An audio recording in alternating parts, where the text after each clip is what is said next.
Hello दोस्तों, स्वागत है आप सभी का हमारे प्यारे से चैनल केमिस्ट्री टूल्स पर। दोस्तों, आज की वीडियो में मैं तुम्हें कुछ बेसिक चीजें बताने वाला हूं जो हमें आगे के दो कॉन्सेप्ट जो हम एसिड बेस साल्ट्स के अंदर पढ़ने वाले हैं, और वो दो कॉन्सेप्ट जो है वो है लेविस कॉन्सेप्ट और ब्रोंस्टेड लोरी कॉन्सेप्ट। लेविस कॉन्सेप्ट को समझने के लिए ये वीडियो तुम्हारे लिए बहुत ही ज्यादा इंपॉर्टेंट है, तो सभी बच्चे बने रहें। एक बार ध्यान से इस वीडियो को लास्ट तक देखना है कि किस तरीके से कोई एलिमेंट अपना ऑक्टेट कंप्लीट करता है।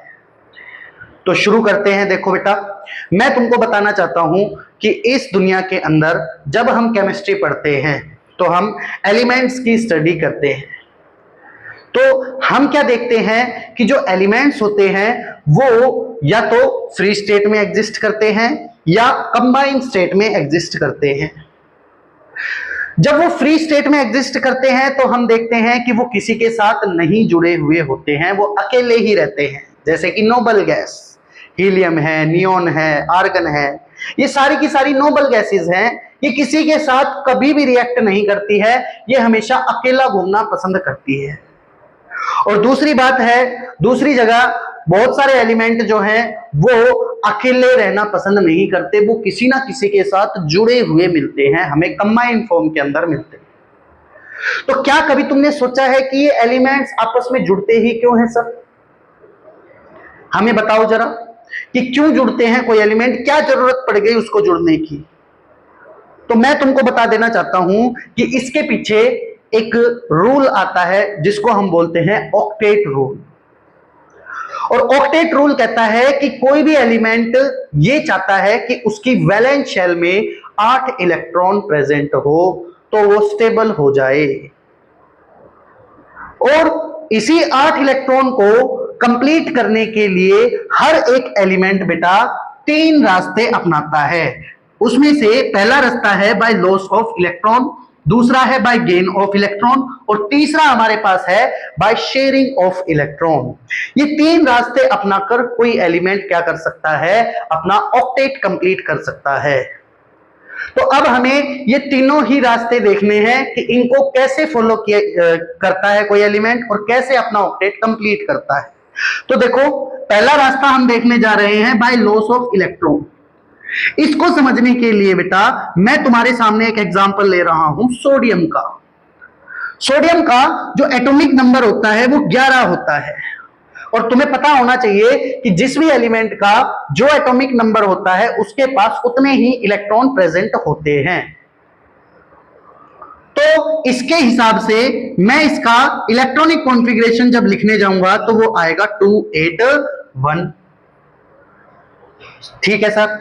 तो सोडियम की जो वैलेंस शेल है वो ये है लास्ट वाली, जिसमें 1 इलेक्ट्रॉन प्रेजेंट है। तो अभी इसमें कितना इलेक्ट्रॉन प्रेजेंट है? सिर्फ 1 ही इलेक्ट्रॉन प्रेजेंट है, और सोडियम को 7 इलेक्ट्रॉन और चाहिए ऑक्टेट कंप्लीट करने के लिए। तो अगर सोडियम इस बात के ऊपर जाता है कि मैं इलेक्ट्रॉन एक्सेप्ट करके अपना ऑक्टेट कंप्लीट करूंगा, तो बेटा ये रास्ता सोडियम के लिए बहुत ही मुश्किल है।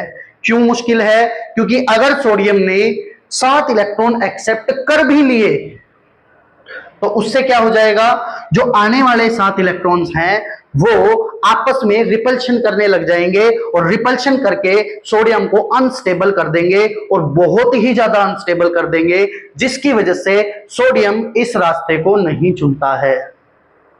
तो इसका अल्टरनेट एक रास्ता होता है जिसमें वो आराम से ऑक्टेट को क्या कर सकता है? अचीव कर सकता है। वो क्या करता है बेटा? इस लास्ट इलेक्ट्रॉन को ही क्या कर देता है? लूज कर देता है। और जब वो इस लास्ट इलेक्ट्रॉन को लूज करता है तो उसका इलेक्ट्रॉनिक कॉन्फ़िगरेशन मॉडिफाई होकर कुछ इस प्रकार का हो जाता है। अब उसकी वैलेंस शेल ये वाली हो जाती है जिसमें 8 इलेक्ट्रॉन है। तो जब भी सोडियम ऐसा करेगा तो 1 इलेक्ट्रॉन लूज करते के साथ ही सोडियम के ऊपर आ जाएगा पॉजिटिव चार्ज। अब सोडियम सोडियम नहीं रह जाएगा, अब सोडियम का क्या बन जाएगा? आयन बन जाएगा हमारे पास। ठीक है। तो यहां से एक चीज और भी समझ में आती है कि मेटल्स क्यों इलेक्ट्रॉन लूज करते हैं। तो जितने भी मेटल्स होते हैं जब भी वो इलेक्ट्रॉन लूज करते हैं तो वो अपने ऑक्टेट को कंप्लीट करने के लिए ही क्या करते हैं, इलेक्ट्रॉन को लूज करते हैं। जैसे सोडियम है, सोडियम यहां पर इलेक्ट्रॉन को अपने ऑक्टेट को कंप्लीट करने के लिए क्या कर रहा है, इस एक इलेक्ट्रॉन को लूज कर रहा है। और मैं तुम्हें यह भी बता देना चाहता हूं कि जब भी कोई एलिमेंट इलेक्ट्रॉन लूज करता है तो अपना क्या बनाता है, वो कैटायन बनाता है। तो बाय लॉस ऑफ इलेक्ट्रॉन से क्या बनता है, कैटायन बनता है। और मैं तुम्हें यह बता देना चाहता हूं कि दुनिया में जब जब कोई एलिमेंट इलेक्ट्रॉन लूज करता है तो वो अपना ऑक्टेट कंप्लीट करने के लिए ही करता है। जैसे सभी मेटल्स क्या करते हैं, ऑक्टेट कंप्लीट करने के लिए ही वो क्या करते हैं, इलेक्ट्रॉन को लूज करते हैं। तो अब हम ये देखने जा रहे हैं कि दूसरा रास्ता क्या है। दूसरा रास्ता ये है बेटा, by gain of electron. Electron accept करके, गेन करके भी कोई एलिमेंट क्या कर सकता है, अपना ऑक्टेट कंप्लीट कर सकता है। इस रास्ते को समझने के लिए मैं तुम्हारे पास एक एग्जाम्पल दिखाना चाहूंगा। ये है क्लोरीन। क्लोरीन जो है बेटा वो आता है 17वें नंबर पे, 17th नंबर पे आता है और इसके पास 17 ही इलेक्ट्रॉन होते हैं। समझ में आया? तो इसका अगर मैं इलेक्ट्रॉनिक कॉन्फ़िगरेशन लिखूं तो वो आएगा 287। अब क्लोरीन के पास एक ही रास्ता है कि वो अपना ऑक्टेट कंप्लीट कर सकता है। तो देखो जरा, क्लोरीन की वैलेंस शेल में 7 इलेक्ट्रॉन है। तो क्लोरीन क्या करेगा, क्लोरीन किसी ऐसे एलिमेंट के पास जाएगा जो इसको इलेक्ट्रॉन डोनेट कर सकता है। जैसे सोडियम है ना, तो सोडियम ने अपना एक इलेक्ट्रॉन डोनेट कर दिया है, लूज कर दिया है, और इसी एक इलेक्ट्रॉन को ये क्लोरीन क्या कर लेगा, एक्सेप्ट कर लेगा, और क्लोरीन का इलेक्ट्रॉनिक कॉन्फ़िगरेशन हो जाएगा 288। और ऐसा करने से क्लोरीन के ऊपर चार्ज आ जाएगा बेटा नेगेटिव। अब क्लोरीन का एटम नहीं रह जाएगा, अब क्लोरीन का आयन बन जाएगा, और ये आयन क्या कहलाएगा, क्लोरीन का एनायन। और दुनिया में जब भी कोई एलिमेंट इलेक्ट्रॉन एक्सेप्ट करके अपना ऑक्टेट कंप्लीट करता है तो ऐसे एलिमेंट बेटा क्या कहलाते हैं, नॉन मेटल्स कहलाते हैं। समझ में आया? ये दो रास्ते हमने देखे हैं, एक बाय लॉस ऑफ इलेक्ट्रॉन, एक बाय गेन ऑफ इलेक्ट्रॉन। ये दो रास्ते फॉलो करके कोई एलिमेंट क्या कर सकता है, अपने ऑक्टेट को कंप्लीट कर सकता है बेटा। तो जल्दी से एक बार उतार लो अपनी नोटबुक में, फिर हम आगे की तरफ बढ़ते हैं। तो अभी तक हमने देखा कि किस तरीके से मेटल्स और नॉन मेटल्स अपने ऑक्टेट को कंप्लीट करते हैं।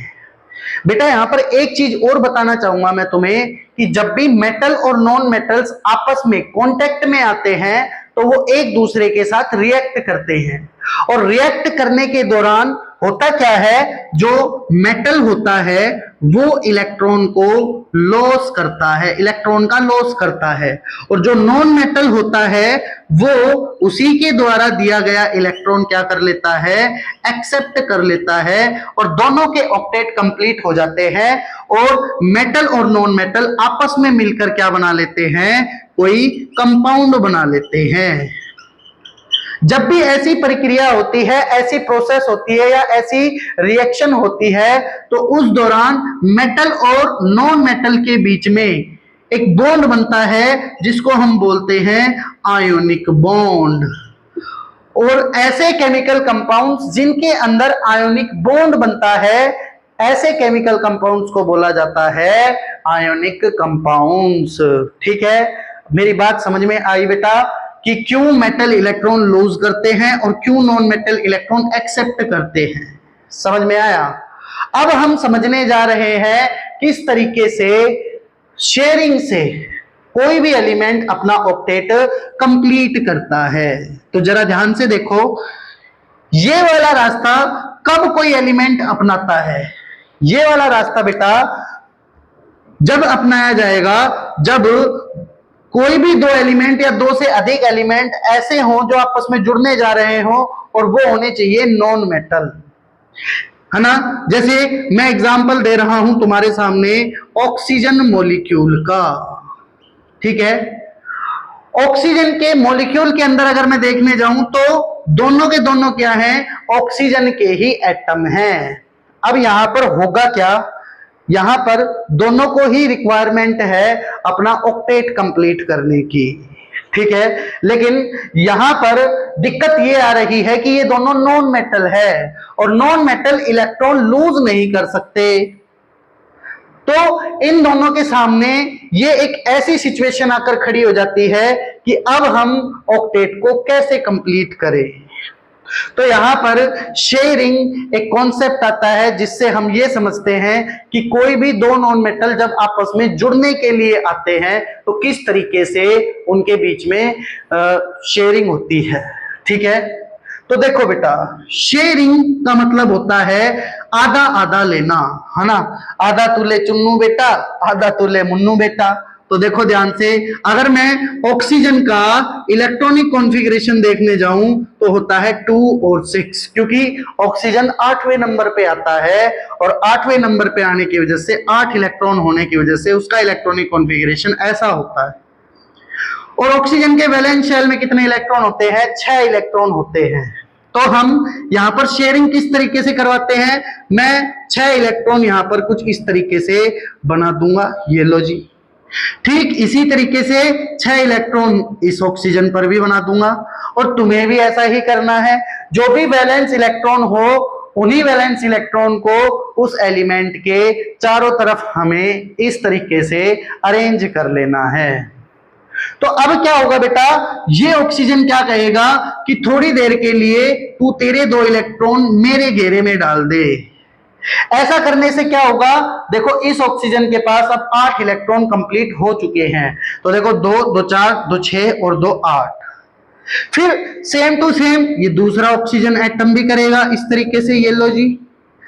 तो इस ऑक्सीजन के भी घेरे में 8 इलेक्ट्रॉन आ चुके हैं और ये दोनों के दोनों इस तरीके से शेयरिंग करके क्या करते हैं, 8 इलेक्ट्रॉन कंप्लीट करते हैं। कोई भी बच्चा ये ना समझे कि शेयरिंग में इलेक्ट्रॉन लूज किया जा रहा है या डोनेट किया जा रहा है किसी दूसरे एलिमेंट को, क्योंकि बेटा शेयरिंग में जो इलेक्ट्रॉन्स होते हैं वो 2 एलिमेंट्स के बीच में शेयर होते हैं, आधे आधे शेयर होते हैं, ठीक है। अब मैं यहां पर तुम्हारे सामने एक और एग्जांपल ले रहा हूं, ठीक शेयरिंग को समझाने के लिए। जैसे मेरे पास एक नाइट्रोजन का मॉलिक्यूल है, नाइट्रोजन का मॉलिक्यूल है। अब ये नाइट्रोजन का मॉलिक्यूल मैं देखने जाता हूं तो किस तरीके से ये बनता है। देखो जो नाइट्रोजन है मेरा वो आता है बेटा 7वें नंबर पे। तो नाइट्रोजन का इलेक्ट्रॉनिक कॉन्फ़िगरेशन क्या हो जाएगा, 2,5। तो मतलब नाइट्रोजन के वैलेंस शेल में कितने इलेक्ट्रॉन्स हैं, 5। तो मैं यहां पर 5 इलेक्ट्रॉन कुछ इस तरीके से बना लूंगा, ये लो जी। फिर दूसरा नाइट्रोजन लूंगा और उसमें भी सेम ऐसी ही कंडीशन कर लूंगा, ये लो जी। अब नाइट्रोजन के वैलेंस शेल में 5 इलेक्ट्रॉन है तो नाइट्रोजन को कितने इलेक्ट्रॉन्स चाहिए 8 पूरे करने के लिए, 3। तो यहां से नाइट्रोजन क्या करता है, इस नाइट्रोजन के 3 इलेक्ट्रॉन्स को अपने घेरे में लेता है शेयर करने के लिए, ठीक है। ठीक इसी तरीके से ये वाला नाइट्रोजन भी ऐसा ही कुछ करता है।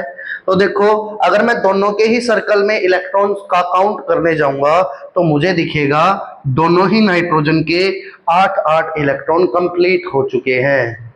अब होता क्या है, इन शेयरिंग से देखो एक इलेक्ट्रॉन इसका और एक इलेक्ट्रॉन इसका मिलकर एक बॉन्ड बनाते हैं। तो यहां पर एक बॉन्ड ये हो गया, एक बॉन्ड ये हो गया और एक बॉन्ड ये हो गया। तो नाइट्रोजन और नाइट्रोजन के बीच में बेटा 3 बॉन्ड एग्जिस्ट करते हैं और इस बॉन्ड को क्या बोला जाता है, ट्रिपल बॉन्ड। और ये ट्रिपल बॉन्ड किस नेचर का होता है, कोवैलेंट नेचर का होता है, ठीक है, कोवैलेंट नेचर का होता है। तो इस तरीके से यहां पर क्या चल रही है, शेयरिंग चल रही है। तो ये बात तुम्हें समझ में आनी चाहिए कि जब भी नॉन मेटल और नॉन मेटल्स आपस में नजदीक आते हैं और आपस में कंबाइन होने के लिए आते हैं तो वो कोवेलेंट बॉन्ड का सहारा लेते हैं, मतलब बेटा शेयरिंग ऑफ इलेक्ट्रॉन्स का सहारा लेते हैं। तो शेयरिंग करके भी कोई एलिमेंट्स क्या कर सकता है, अपने ऑक्टेट को कंप्लीट कर सकता है। समझ में आ रहा है कि नहीं आ रहा है? अब मैं तुम्हें एक तरीका लास्ट ये समझाना चाह रहा हूं, एक रास्ता और है जिससे कोई एलिमेंट अपने 8 इलेक्ट्रॉन कंप्लीट कर सकता है। और इस चीज को समझाने के लिए मैं तुम्हारे सामने एग्जांपल ले रहा हूं BH3 का, ठीक है। और BH3 का अगर मैं देखूं फॉर्मेशन तो किस तरीके से होगा, देखो बोरॉन का इलेक्ट्रॉनिक कॉन्फ़िगरेशन क्या होना चाहिए, बोरॉन 5वें नंबर पे आता है, तो बोरॉन का इलेक्ट्रॉनिक कॉन्फ़िगरेशन होना चाहिए 2,3 और हाइड्रोजन का होना चाहिए 1, है ना, हाइड्रोजन का 1, क्योंकि हाइड्रोजन 1 नंबर पे आता है तो इसके पास एक ही इलेक्ट्रॉन है। तो कुछ इस तरीके से बोरॉन के वैलेंस इलेक्ट्रॉन मैं चारों तरफ बना देता हूं, ये लो 1 2 और 3, इस तरीके से मैंने बना दिए, ये लो जी। फिर मैंने 3 हाइड्रोजन इस तरीके से तीनों तरफ लगा दिए ऐसे, और एक एक इलेक्ट्रॉन इन हाइड्रोजनों का खुद का है। तो देखो हाइड्रोजन तो ऑक्टेट कंप्लीट करता नहीं है, ये अपना डुप्लेट कंप्लीट करता है, मतलब फर्स्ट शेल कंप्लीट करता है, और फर्स्ट शेल में 2 ही इलेक्ट्रॉन आ सकते हैं मैक्सिमम। तो यहां पर हाइड्रोजन क्या करता है, पहला अपना डुप्लेट कंप्लीट करता है इस तरीके से, और उसके बाद क्या करता है, उसके बाद ये बोरॉन अपने घेरे में हाइड्रोजन, तीनों हाइड्रोजनों से एक एक इलेक्ट्रॉन ले लेता है, और यहाँ पर कुछ इस प्रकार से इनके बीच में बॉन्ड बन जाते हैं। और BH3 की स्ट्रक्चर कैसी हो जाती है, BH3 की स्ट्रक्चर कुछ इस प्रकार से हो जाती है, ऐसी, है ना। तो ध्यान से देखो, हम शेयरिंग किस लिए करवा रहे थे, हम शेयरिंग इसलिए करवा रहे थे क्योंकि हमें ऑक्टेट कंप्लीट करना था, लेकिन यहां पर बोरॉन अपने 8 इलेक्ट्रॉन कंप्लीट नहीं कर पाया है। तुम देखोगे, देखो 2 और 2 4 और 2 6, 8 इलेक्ट्रॉन तो अब भी कंप्लीट नहीं हुए, तो अभी भी बोरॉन के पास कुछ जगह क्या होती है, खाली होती है इस तरीके से।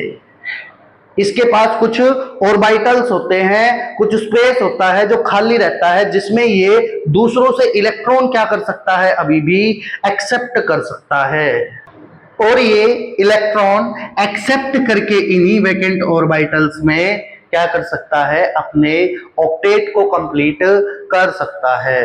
तो बेटा अब मैं तुम्हें ये समझाने चाह रहा हूं कि किस तरीके से बोरॉन अपने ऑक्टेट को कंप्लीट करता है। तो देखो मैं तुम्हारे सामने एक बार ये स्ट्रक्चर बनाकर दिखा रहा हूं ऐसी, ये लो जी।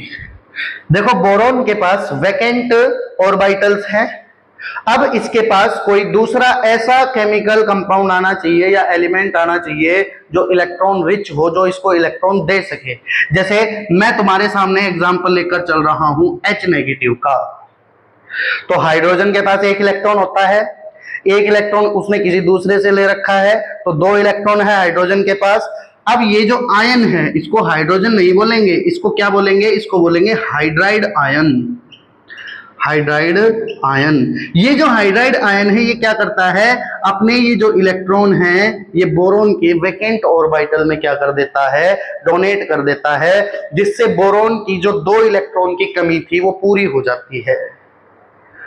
तो इस तरीके से जो कंपाउंड्स है, जो एलिमेंट्स है, अपने ऑक्टेट को कंप्लीट करते हैं। अब एक बात और भी बता देता हूं, यहां पे जब ये हाइड्राइड आयन अपने इलेक्ट्रॉन्स इस बोरॉन को देगा तो यहां पर बोरॉन और हाइड्रोजन के बीच में कुछ इस प्रकार का बॉन्ड बनेगा, जिसको मैं कुछ इस तरीके से दिखाऊंगा एरो से।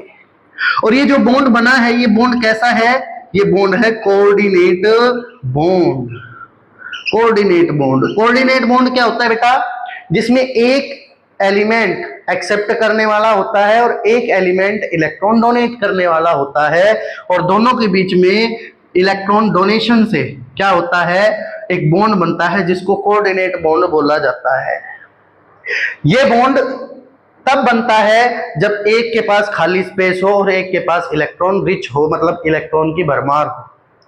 यहां पर हाइड्रोजन ने अभी अपने दोनों इलेक्ट्रॉन इस बोरॉन को दिए नहीं है, बस डाल रखे हैं वैकेंट स्पेस के अंदर कि भाई तू रख ले, तू राजी रहे, अपने ऑक्टेट को कंप्लीट करके रख, जब मेरे को जरूरत पड़ेगी तो मैं वापस ले लूंगा। मतलब जब तुम इस बॉन्ड को तोड़ने के लिए जाओगे तो ये दोनों इलेक्ट्रॉन वापस इस हाइड्रोजन के पास ही चले जाएंगे।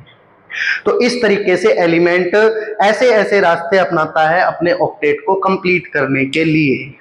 देखो ये जो लास्ट में मैंने तुमको समझाया है, सिर्फ यही चीज हमें लेविस एसिड और लेविस बेस को समझने में मदद करेगी। होपफुली ये वीडियो तुम्हारे लिए बहुत ही बेनिफिट देने वाली है, तुम्हें बहुत अच्छा समझाया होगा मैंने, होपफुली तुम्हें समझ में भी आया होगा। तो बेटा मिलते हैं अगली वीडियो में, जिसमें हम पढ़ेंगे लेविस कॉन्सेप्ट और ब्रोंस्टेड-लॉरी कॉन्सेप्ट। ठीक है, तो मैं तुमसे एक छोटी सी रिक्वेस्ट करता हूं, हमारे चैनल को बेटा सब्सक्राइब करो, लाइक करो और शेयर करो। कमेंट सेक्शन में जाकर प्यारे प्यारे कमेंट से उसको भर दो। ठीक है, मिलते हैं अगली वीडियो में। Thank you.